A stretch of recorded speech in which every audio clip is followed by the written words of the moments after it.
ठरलं तर मग या मालिकेच्या येणाऱ्या भागामध्ये आपण पाहणार आहोत की इथे पुन्हा अर्जुनला बोलते की तू प्रियाबरोबर लग्न करायला तयार आहेस की नाही. तो अर्जुन बोलतो मी प्रियाबरोबर लग्न करायला तयार नाही, कारण माझं सायलीवर प्रेम आहे. तेव्हा इथे पूर्णाईची नाटकं सुरू होतात आणि तेवढ्यातच पूर्णाईला हार्ट अटॅक येतो आणि पूर्णाई दवाखान्यात जाण्यास नाकार देते आणि पूर्णाई बोलते मला जगण्याची इच्छा नाही आहे, जे माझं व्हायचं ते इथेच होऊ दे. तेव्हा अर्जुन चिडतो आणि बोलतो लवकरात लवकर पूर्णाईला दवाखान्यात घेऊन चला. तेव्हा पूर्णाई बोलते जोपर्यंत तू लग्नाला होकार देत नाही तोपर्यंत मी कुठेही जाणार नाही आणि पूर्णाई अर्जुनला ब्लॅकमेल करते. परंतु इथे अर्जुनकडे कुठलाच पर्याय राहत नाही, कारण की पूर्णाईला दवाखान्यात नेणे गरजेचे असते. तेव्हा अर्जुन पूर्णाईला बोलतो तुझी तब्येत अस्वस्थ आहे, तू लवकरात लवकर दवाखान्यात चल.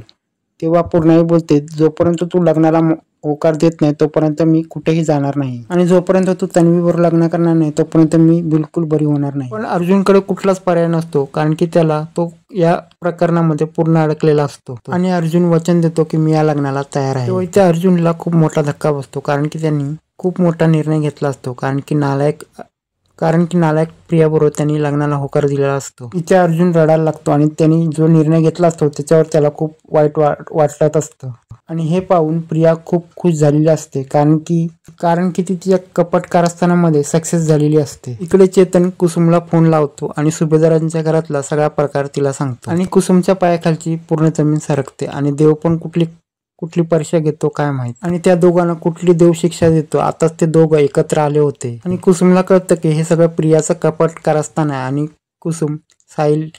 कुसुम प्रियाच्या नावाने बोट मोडायला लागते. तेव्हा इथे सायली कुसुमला बोलते की चैतन्याचा फोन आला तेव्हा तो काय बोलला. तेव्हा कुसुम सांगते की पूर्णाईने अर्जुनकडनं वचन घेतलंय, तो येत्या काही दिवसात प्रियाबरोबर लग्न करणार. हे ऐकून सायलीच्या पायाखालची जमीन सरकते. तेव्हा सायली बोलते हे शक्य कसं आहे, अर्जुन पूर्णाईला हे वचन कसं देऊ शकतो, कारण की अर्जुन सरांचं प्रियाबरोबर अजिबात प्रेम नाही, कारण की त्यांच्या मनात तिच्याबद्दल रागच आहे. हे कसं घडलं. तेव्हा कुसुम सुभेदारांच्या घरात घडलेला सगळा प्रकार तिला सांगते. पूर्णाईची तब्येत बिघडली आणि त्यांना पॅनिक अटॅक आला आणि याचाच फायदा घेऊन त्यांनी अर्जुनकडून प्रियाशी लग्न करण्याचा वचन घेतलं, कारण की अर्जुनचं पूर्णाई समोर काही चालणार नाही, कारण की त्याला पूर्णाईला निवडायचं आहे नाही सायलीला. त्यामुळे याचा सगळा फायदा पूर्णाईने घेतलेला असतो. इकडे सायलीचा अर्जुनवर खूप विश्वास असतो, कारण की ते असं करू शकत नाही. भावनेच्या भरात त्यांनी पूर्णाईला वचन दिलं असेल पण ते असं करू शकत नाही. प्रिया ही स्वार्थी बाई आहे, ती तिचाच विचार करते, कारण की त्यांनी मधुभाऊने तिला लहानाचं मोठं केलं पण ती सगळं विसरली, कारण की प्रियाने मधुभाऊना जेलमध्ये टाकण्याची खूप साक्षी आणि महिपतला या दोघांना तिने खूप मदत केली. साक्षी आणि महिपतला ती साथ देऊ लागली. इकडे चेतन बोलतो प्रिया ही चांगलीच चालू मुलगी आहे, कारण की तिचं अगोदर पण एंगेजमेंट झालेलं होतं. तेव्हा कुसुम बोलते ती एंगेजमेंट मग का मोडली. तेव्हा चेतन बोलतो ही सगळी मी माहिती काढली. एक सँडी नावाचा मुलगा होता,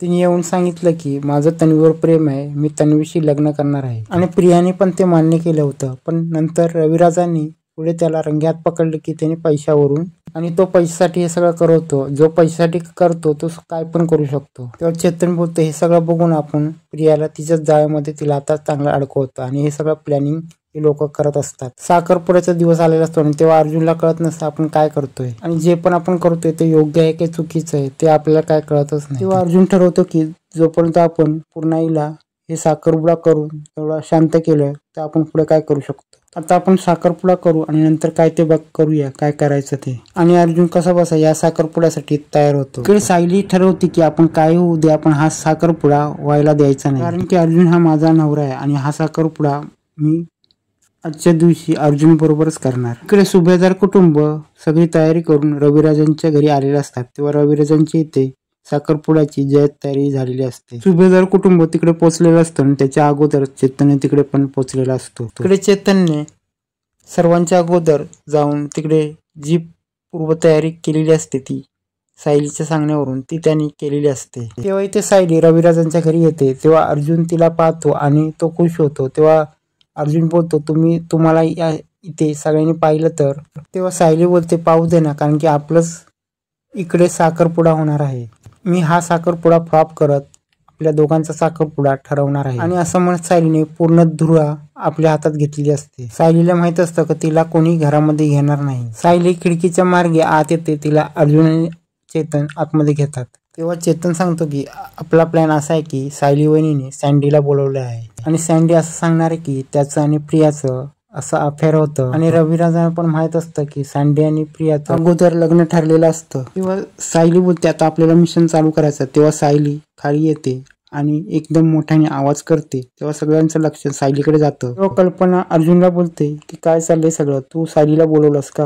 तेव्हा पूर्णाई बोलते ह्या मुलीला आत्ताच्या आता इकडून बाहेर काढा. तेव्हा अर्जुन बोलतो तिची बाजू काहीतरी ऐकून तरी घ्या. तेव्हा सायली बोलते तुम्ही ज्या मुलीला सून म्हणून स्वीकारताय ती त्या लायकीचीच नाही आहे, कारण की मी तिचं सत्य सगळं समोरच आणलेलं आहे. तेव्हा कल्पना बोलते तू कसलं सत्य सांगणार आहे? तेव्हा पूर्णाई आणि कल्पना चिडते. तेव्हा सायली बोलते हे सगळे पेपर बघा, हे सगळं प्रियाचं अक्षर आहे काय ते तुम्हीच बघा. प्रिया ते बघते आणि बोलते हे अक्षर माझं नाही, यामध्ये मला अडकवण्याचा कपट कारस्थान चालू आहे. सगळेजण गडबडतात आणि तेवढ्यात सँड्रीची एंट्री होती आणि सँड्री बोलतो हिचं माझ्यावर प्रेम होतं, पण हिने अगोदर भरपूर नाटकं केली होती. प्रियाने सगळ्यांना फसवलं आणि पैशासाठी सगळ्यांना तिने फसवून माझा उपयोग करत तिने पैशाची लय उकळी केली आहे. ज्यावेळी रविराजाने माझं लग्न हिच्यावर ठरवलं होतं, पण तेव्हा हिला लग्न करायचं नव्हतं. तेव्हा सुमन काकी त्या मुलाला ओळखते आणि बोलते हाच पोरगा होता आणि तेव्हा प्रियाने ह्याच्याशी लग्न करायला नकार दिला होता. तेव्हा इथे पूर्णाईच्या हातात जेवढं पुरावे